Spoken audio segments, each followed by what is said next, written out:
Hello and welcome back to this channel. Dear students, today's session is for the revision of three-phase induction motor. It is unit number 5 from the subject electrical circuits. First part is principle of operation of three-phase induction motor. It consists of two major parts. One is stator, that is a stationary part, and another is rotor, which is the rotating part. Now in this case, the three-phase supply is given to the stator winding. So due to this three-phase supply, a flux of amplitude, constant amplitude 3 by 2 phi m is developed, where phi m is the maximum flux, and this flux is having a speed which is a synchronous speed denoted by ns. So this flux is generated due to the supply, which is a three-phase supply. Now this flux gets linked with the rotor conductor. Actually, we are considering that initially the motion of stator is in clockwise direction. So the relative motion of rotor will be in anti-clockwise direction like this. But according to the Lenz's law, first according to the Faraday's law, the EMF is induced. Now according to the Lenz's law, there should be certain opposition to this induced EMF. This opposition is the opposition to this relative motion. So the rotor starts moving in clockwise direction because relative motion of rotor was in anti-clockwise direction, and as I mentioned, according to Lenz's law, this motion is opposed. That means rotor starts rotating in clockwise direction. So this is the principle of operation of this three-phase induction motor. The next derivation is derivation for condition of maximum torque. Maximum torque is also known as running torque. Actually, this is pretty simple derivation. You should not skip such derivations. Only one formula is required. So the torque of a rotor is given by this equation. To start the derivation, you need to memorize this formula. This is the only formula you need to memorize. You don't have to derive this formula. The derivation directly starts from this equation. TR is the rotor torque. K is the constant of proportionality. I have written the meaning of each notation. S is the fractional slip. E2 is induced EMF in rotor. Do remember, every suffix 2, wherever it is for the rotor. So as I mentioned earlier, two standard parts are there. One is stator and another is rotor. Remember it like this. Rotor is the second part, so notation is 2. Next R2, this notation is rotor resistance per phase. X2 is reactance, rotor reactance per phase. Now, this is the equation of torque. What do we want to do? We have to derive the condition of maximum torque. To derive any condition mathematically, take the derivative of that particular equation, and equate to 0. So, for the maximum condition, I should write the equation like this: d by ds of TR is equals to 0. By making use of this condition, I have to derive the condition for maximum torque. So I have to take derivative of this equation. To perform the derivative, I will have to make use of u by v rule. Very simple rule. U is numerator term, v is denominator term. V du by ds minus u dv by ds upon v square. How to use it? In this case, u means numerator term. So it is k s E2 square into R2. Therefore, u du by ds, I need to put in this equation value of du by ds also. So derivative of this equation with respect to s will be k E2 square into R2. Very simple, just skip this s term. Remaining part is derivative of u. Similarly, in this case, v is denominator term, which is R2 square plus s square x2 square. Therefore, dv by ds, that is derivative of v. R2 is constant as far as s is concerned because we are differentiating it with s. So this is 0. Derivative of constant is 0. So first term derivative is 0. Second term derivative of s square is 2s into this x2 square remains as it is. So I have simply calculated all the values. Now I have to put these values in this formula. So I am making use of this derivative formula. You just have to remember this one equation and this derivative formula. That's it.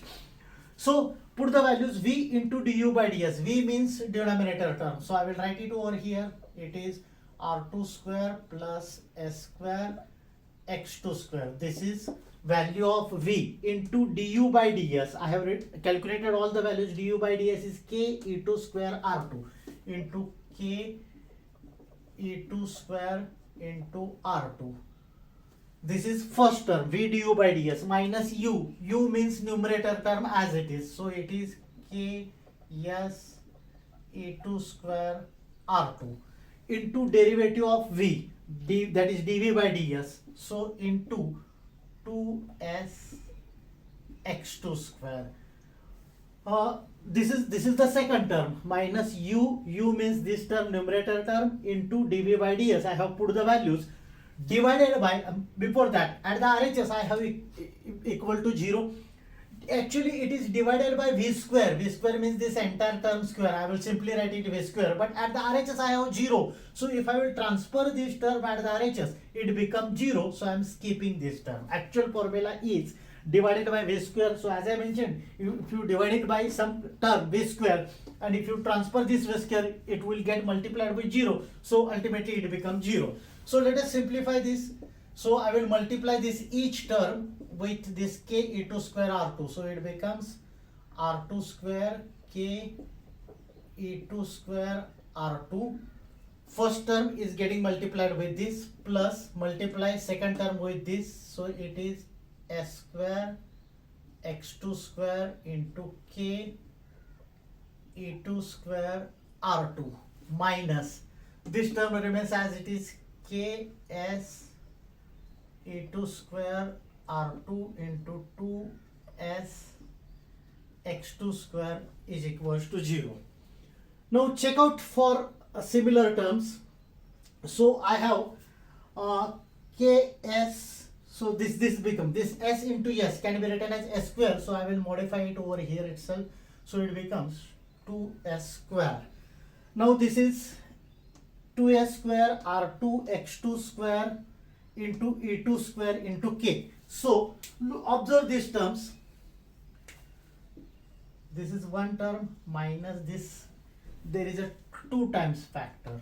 So s square x2 square, same term is there, s square x2 square, k is there, e2 square is there, r2 is there, and it is 2 times. So I will simplify it like this. This first term I am keeping it as it is, r2 square k e2 square r2 minus, this is 2 times and this is single term, so minus, I will write it like this, s square x2 square k e2 square r2 is equals to 0.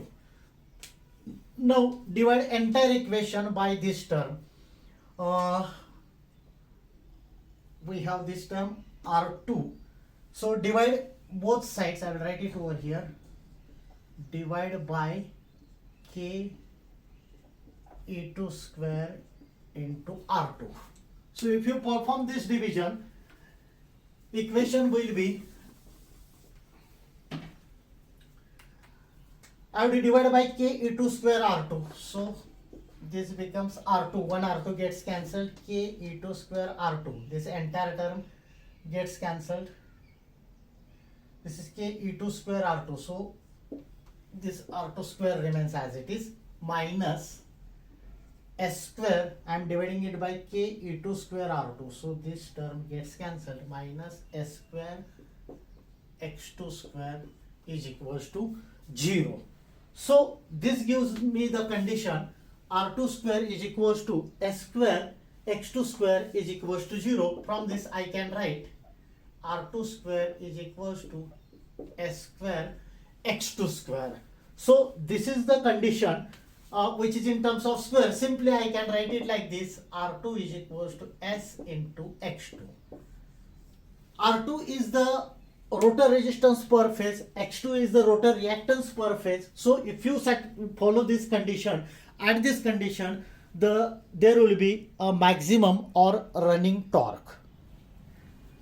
The next important part is torque speed characteristics of 3-phase induction motor. This characteristic is same as torque versus slip characteristics. Name can be anything. So torque versus slip as well as torque versus speed is the same characteristic. This is the characteristics which I have drawn. I will explain how to draw it. This is the equation of torque just now we have developed. Generalized expression can be written as just simple this K proportionality, delete this K proportionality constant and E2 which is constant. So I have added proportionality sign instead of equality sign, neglecting these two terms. I got this equation. S is the slip. On x-axis I am plotting slip, as well as on x-axis I can plot the speed if I want the graph of torque versus speed, as well as torque versus slip. On the y-axis I am plotting torque. Tm is the maximum torque, S is equals to Sm is the value of slip at the maximum torque. Now there are two regions, one is stable region, another is unstable region. The stable region is from S is equals to 0 to S is equals to Sn. Sn is the slip at the maximum torque. In the stable region, S is small compared to the latter region, so from S is equals to 0 to S is equals to Sm, S is small. Let us say this is equation number 1. So refer equation 1. Since S is small, I can neglect this term S square x2 square. So I can simply write Tr is approximately equals to or directly proportional to SR2 upon R2 square, because I have neglected the second term. Now this becomes simply Tr is directly proportional to S by R2. R2 is constant, so we can write Tr, that is torque, is directly proportional to S. So from 0 to Sm, since torque is directly proportional to S, as slip S increases, torque also increases like this up to the certain value Sm. This is known as the stable region. In the stable region, as slip increases, torque also increases. Now the second region, from the region Sm to S is equals to 1. I have plotted the graph for S is equals to 0 to 1. For the region Sm to S is equals to 1, value of slip is large compared to the earlier region. Since this is large value, look at these two terms of equation 1. Since value of S is large, R2 square gets neglected, so I can write from equation 1, Tr is directly proportional to SR2 upon what I said. Since S is large, this term gets neglected, so it will become S square x2 square. Therefore, Tr is directly proportional to this S, and one S gets cancelled, is R2 upon S x2 square. Now R2 and x2, R2 is resistance, x2 is reactance of the rotor. These are constant terms, so generalized equation can be written as Tr is directly proportional to 1 by S. That means Tr is inversely proportional to S. Since it is inversely proportional to S, as S increases from Sm to 1, Tr decreases as shown in this figure. This is known as the unstable region. Now you need to also mention two important conditions. When S is equals to 0, the rotor rotates with the synchronous speed, that means speed will be equals to ns. Whereas when S is equals to 1, n will be 0, so there won't be any rotation and motor is said to be in standstill condition. Related to this, one more variation can be asked, like if you want to control the speed of induction motor, then external resistors are connected. That means value of R2 is changed, rather value of R2 is the rotor resistance, is increased by connecting external resistance. In that case, what will be the change in this graph? Very simple. Do remember like this, when R2 is increased, I mean this part, or in equation 1 this part gets increased, so this value of slip, which is Sm, which is corresponding to the maximum torque, gets shifted towards RHS side. So the next nature of graph will be like this. The nature of graph remains same, only the thing is that graph gets shifted towards the right hand side if you add external resistance. This is because due to addition of external resistance, value of R2, that is rotor resistance, increases. One more thing, if this is the graph, I mean by addition, you are getting by addition of external resistance, then the speed of motor gets reduced compared to the earlier situation. The next part of this unit is rotor resistance starter. Basically, before that, what is the necessity of starter? At the starting, initially, a very large amount of current starts flowing, it may damage the starter winding as well as it can cause the short circuit. It will also produces the heating effect. To avoid all such things, certain kind of resistance are connected externally. So there are different techniques. One of the most commonly used technique is connect the starter. The name of that starter is rotor resistance starter. Now how it works? You might be thinking that this is a complicated diagram. It is not at all. It's simple diagram. I will explain you how to memorize this diagram. There are two parts. One is starter and another is rotor. The starter winding is delta connected. This type of notation is delta notation. It is delta connected. There are three phases R, Y and B. Whereas the rotor winding is Y connected or star connected like this. This type of diagram is known as star or Y connected. So this is about the starter and rotor winding. Three external resistances are shown here which are connected to R, Y and B through the slip rings. Now at the starting point, three-phase supply is connected. I have shown three phases R, Y and B, and I am using TPST switch, that is triple pole single throw switch. By using this switch, by changing the position of switch, we can directly connect this three-phase supply to this circuit.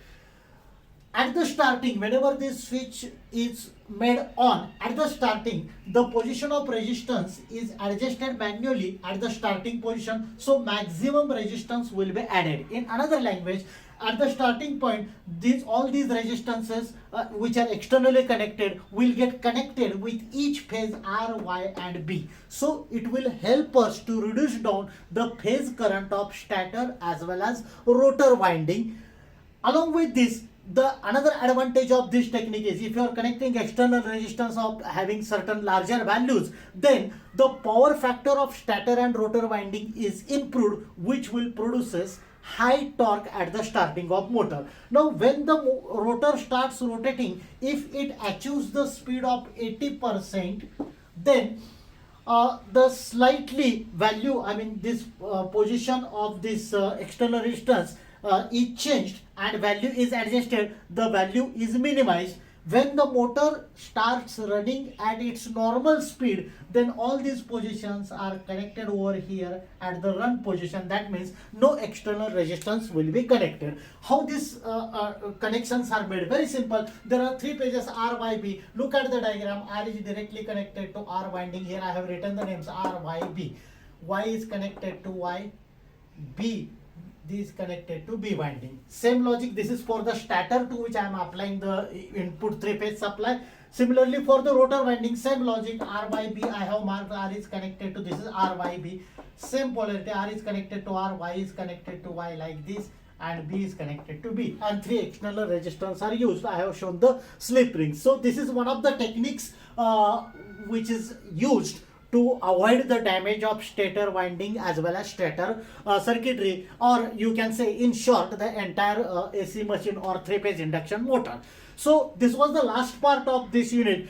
I have already created separate videos on the numericals related to three-phase induction motor. Do watch that video. So that's it for today's session. This was for the revision of the three-phase induction motor. So thank you dear students. Thanks for watching.